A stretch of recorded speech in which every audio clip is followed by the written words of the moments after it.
Good afternoon. I'm Daniel Guest, and welcome to the Imagen Golf Podcast, brought to you by Imagen Golf and PXG. You can go to our site, imagengolf.com, see all of our offerings, including our free drills, our practice plans, our golf ebooks and videos, or to book a lesson with me at our state-of-the-art studio right outside of Philadelphia, or virtually through our partner, golfliveapp.com. And I got to tell you, our virtual lesson count is going through the roof now. And you can sign up for our free tips and videos that go out once a week, every week, by simply dropping us your email. Well, the bombshell has dropped, right? Jon Rahm is going to LIV Golf. It's confirmed by multiple sources. I have a good contact at LIV. I actually volunteered at LIV last year when they were down in Miami, and have been kind of a proponent. I'm a proponent and fan of golf in general, so it was never LIV or PGA, me picking sides or whatever. But I've been a fan of the tour, if you would, and look, man, it's confirmed, right? It's not the deal that I think we originally had heard, right? Like $600 million. I heard even higher than that, $700 million or whatever. But it's still a crazy big deal, man. For both sides, it's big for LIV that they attracted the number 3 golfer currently in the world, right?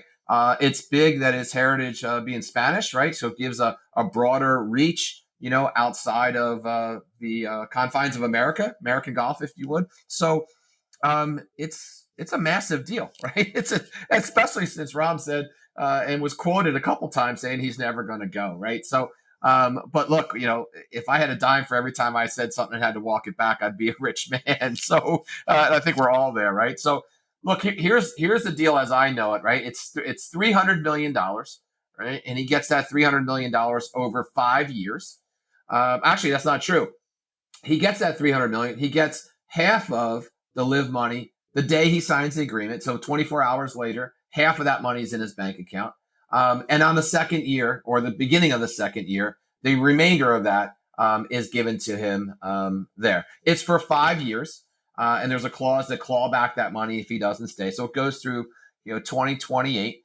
But even bigger, potentially even bigger, it's not bigger currently, but even potentially bigger, he does get a 25% stake in his team. So he's going to have his own team. That's a no-brainer, right?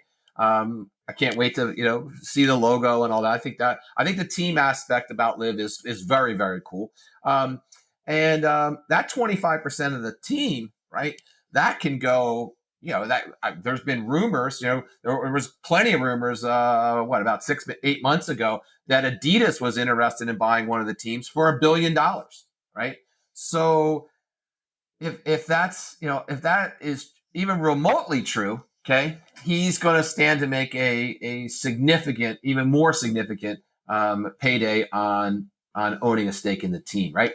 And if it's like any other sport, I mean, if you look at the NFL, that's the creme de la creme, if you would have. Actually, probably not, maybe Premier Soccer League, but you get the idea. Premier Soccer or NFL football. If you were fortunate enough to be part of the ownership group of one of those teams, just even 10 years ago, look at the return on investment, right? I mean, it's just crazy. So what's not to say that LIV Golf will do the same, right?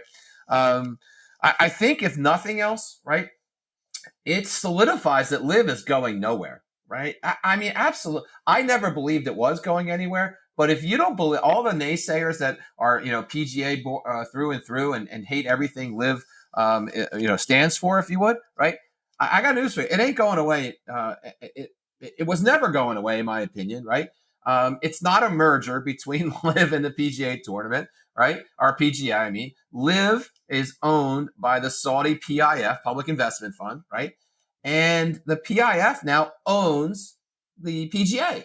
So it's not going anywhere. And Jon Rahm going to LIV just solidifies that even more. Here's the bigger thing, right? While the number 3 golfer going to LIV is absolutely huge, I think what's even bigger is the next wave of golfers, right? Who are they going to be? Okay. You have all the early adopters that have left, right? I mean, and got paid, by the way. Mickelson being the most, prominent, if you would. Not the best golfer, but absolutely the most prominent. Getting whatever the rumor was, 200 plus, 250 million plus there. But DJ, Cam Smith, Koepka, Bubba, Sergio, DeChambeau. These guys were early adopters, and they took a lot of shit by moving, right? But they're looking like rock stars now, right? I mean, and if you're one of those people that says, he should be concerned about his legacy, and a real fan of golf and a real golfer would be, more concerned about their legacy on tour, if you would. Well, a couple $100 million is a pretty decent legacy. I don't care what anyone says or what you do, right? I mean, if you could put that kind of money away for you and your family, I mean, that's generational wealth, meaning it sets people up for generations, a family for generations. We're not talking about, you hit the lotto for $5 million, right? And I'll take that. Don't get me wrong, but you get the point. So I don't know. I've been around a lot of professional golfers, man. I don't know too many of them that would substitute legacy for cash. Right? I really don't. All right. And it seems to me that the talk that is when it's surrounding about legacy, if you would, it always comes from people that have a lot of cash, right? No junior golfer, 20-some-year-old golfer that finally gets their PGA card, and they're playing in their first event. They never reply, I can't wait to secure my legacy in this sport here on tour here. They're trying to win, right? And they're trying to win. Is it cool to win and beat 140 some golfers? Of course it is. Is it cool to beat those golfers and pocket 2.7, 5.7, whatever the number is? You better believe it. All right. So it always kind of struck me as odd when people, get upset when some of these people leave for LIV for the money, right? What do you expect, right? Athletes do it. Corporate executives do it. Entertainers do it, right? The Rolling Stones are going on tour at 80 years old, right? They're not going on tour at 80 years old for their legacy, man, right? I mean, come on, man. All right, so, but it's a really big deal, right? What's really cool about Rahm leaving, in my opinion, is that he's already pretty much set up. And what I mean by that, by winning the Masters, he's got a lifetime exemption. So there's nothing they can do to him, right? Because he's joined LIV, right? And defected, if you would, from the PGA Tour. There's nothing they can do to bar him from the Masters, right? And by winning a major, he gets a 5-year exemption on all 4 majors. So for the next 5 years, he is exempt. And if you don't think Jon Rahm is going to potentially be in the mix for another major in 5 years, I think you're wrong, right? I mean, he's playing some of the best golf in his lifetime, and he's only 29 years old, right? And it's easier than ever to win on the PGA Tour. That's a fact. The talent pool is watered down. So he's going to be fine, all right? And then because he won at Torrey Pines, right, the U.S. Open, he gets another 8-year exemption to that. So he's pretty much set up, right, for the next 5 to 8 years with the only real leverage that the PGA Tour has, which is competing in the majors. Now, I know someone will say, oh, you forgot about the Ryder Cup. Well, dude, he's already won the Ryder Cup, right? He's played in multiple Ryder Cups. He's won. And you can never take that away from the guy, right? He'll remember that for the rest of his life, right? And while the Ryder Cup is a way cool, super cool event, I thoroughly enjoy it.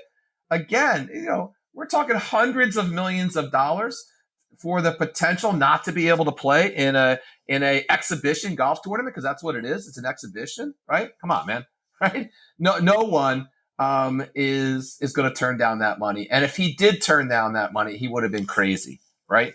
I mean, not to mention, he has close ties to some of the people on the tour, or on the LIV Tour. Of course, he's good friends with Sergio, right? He's best friends with Mickelson. Mickelson's brother used to coach at Arizona State. Rahm went to Arizona State, right? Rahm has flat out publicly said, personally, privately, and publicly said that Mickelson has been a mentor of his.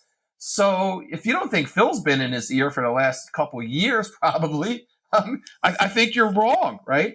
And I know Rahm has been, disgruntled, let's leave it at that, with some of the actions by the PGA. I know he doesn't trust Jay Monahan, right? Most players don't trust Jay Monahan. right? And to think that I remember when the merger first went through, oh, Monahan's going to be shutting down LIV, any day now, right? Well, how has that turned out? I would be. It's more likely, and I would be totally surprised if Jay Monahan keeps his job. I gotta believe at some point, the players, the upheaval, and the controversy that Monahan has created, right? And he's 100% responsible for it, good, bad, or indifferent. Is going to cost him his job, and we know it's already costed him his health. Christ, the guy had a heart attack, for crying out loud. So, look, I think it's a great thing, right? I'm happy. I'm happy for any athlete that gets paid what they're due, right? I'm happy when there's kind of a monopoly in anything and it kind of gets busted up. I'm happy for that. I can't wait to see Rahm on the LIV tour, right? Playing 3 rounds in shorts, having a great time. If you don't think the LIV golfers have a great time at these events, you got to go to one and see, because I've been there firsthand multiple times, and they sure look like they're having a lot more fun than the guys on the PGA Tour, that's for sure. And I think it really does lend some more credibility, right, to Greg Norman and to the LIV tournament in general.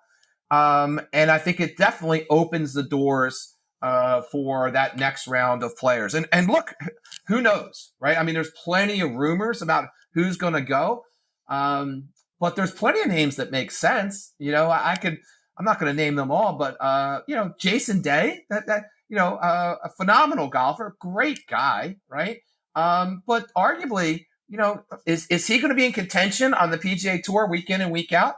If they threw him a nice number, you don't think he would go? How about Will Zalatoris, right?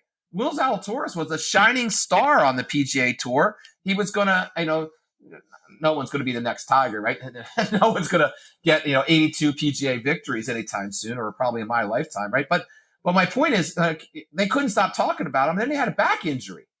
So if you've watched the documentary Full Swing on Netflix, that was a major reason that Koepka considered it going to LIV, right? He was hurt. He was hurt bad, right?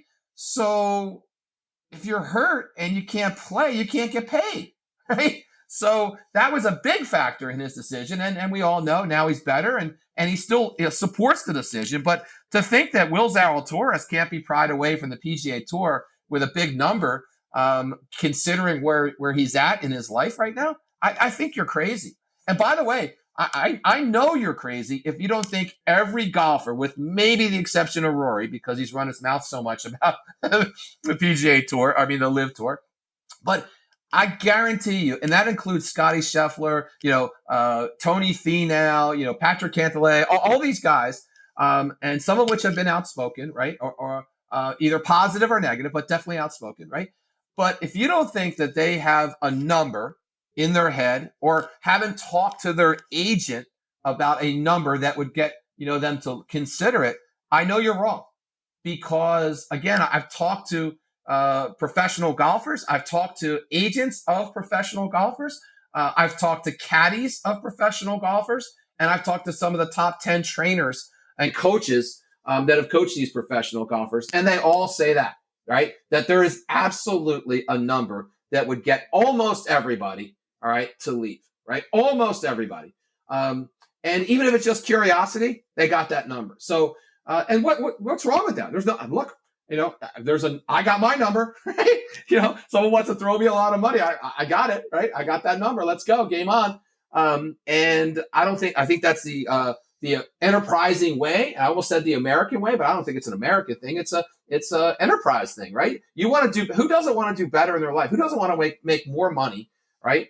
Doing something that they love. And who doesn't want to do something they love and get paid, right?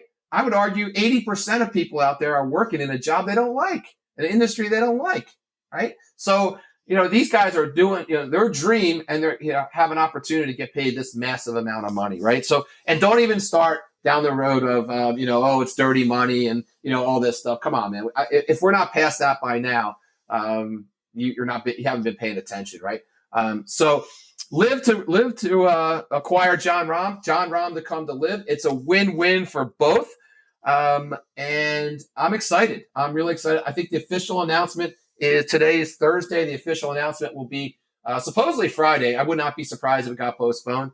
But it will be interesting to see when they do make the official announcement that what Rahm says about, he dropped out of the TGL, Tiger Rory's league. He dropped out of that.